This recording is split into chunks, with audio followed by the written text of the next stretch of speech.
আর এই যে ইনি হলেন অপর্ণাদি, এনার নাম হলো অপর্ণা দত্ত। আমি এনার ব্যাপারে বেশি কিছু বলবো না, কেননা ইনি ভণ্ডামিটা করেন না।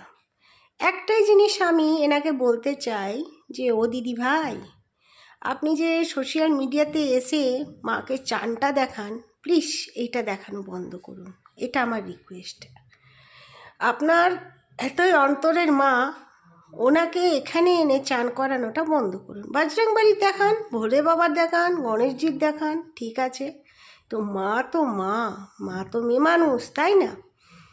এই দিদি কিন্তু ভণ্ডামিটা করে না অত, কেন না এই দিদির গায়ে না ভর দেখায়, না সে কিছু দেখায়। তাকে লাইভেও কেউ এসে গিয়ে যদি বলে আমার নামে ফুল মালা চড়াবে, সে নিজের টাকা দিয়েও চড়িয়ে দেয়। এটা আমি খুব ভালোভাবে জানি, এনার ব্যাপারে অনেকজনকার থেকে শুনেওছি।